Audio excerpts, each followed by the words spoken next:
पुण्यामध्ये मनसेचं आंदोलन सुरू आहे। एमआयटी शाळेतील फी वाढी विरोधामध्ये हे आंदोलन केले जाते। पैशांच्या बॅगा घेऊन मनसैनिक एमआयटी कॅम्पसमध्ये आलेले आहेत। फी वाढ रद्द करण्याची मागणी या मनसैनिकांकडून करण्यात आलेली आहे। पुण्यामध्ये सध्या मनसेचं आंदोलन सुरू आहे। एमआयटी शाळेतील फी दरवाढी विरोधात हे आंदोलन केले जाते।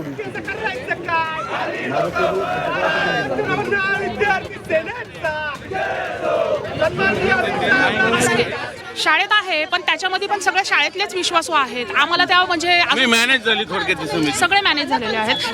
काही आहे त्याच्यात असे नाही आहेत की सगळे झालेत। काही 2-3 मेंबर आहेत जे आता इथं आहेत अवेलेबल। हो आहेत जे होतं काय की जे पीटीएचे जे मेंबर आहेत त्यांना विश्वासात न घेता हे झालंय। बरोबर ताई? हो बरोबर काय आता मागणी काय?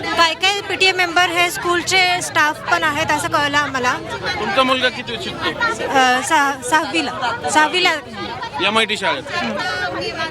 म्हणजे ही जी एमआयटी शाळा आहे सीबीएसई स्कूल आहे। पहिली ती खरं तर एसएससी पॅटर्न होते, त्यावेळी वाद झाला। नंतर ते सीबीएसई केले तेव्हाही पालक असेच आंदोलन करत होते, तरी त्यांनी ते पुढे निर्णय घेतला आणि आता त्याची फी एकदम वाढवल्यामुळं हे सगळे पालक संतप्त झाले आणि इथं एमआयटी शिक्षण संस्थेच्या गेटसमोर आंदोलन करतात आणि मनसे त्यांना घेऊन हे सगळं आंदोलन करते आणि नकली नोटा घेऊन पैशांच्या ज्या फी म्हणजे पहिली फी समजा 50,000 होती, आता ती डायरेक्ट 80-85,000 केली, असा या सगळ्या पालकांचा आरोप आहे। म्हणून दहावीला किती आता? 10वीला 1 लाखच्या आसपास गेली आहे काहीतरी। पण मला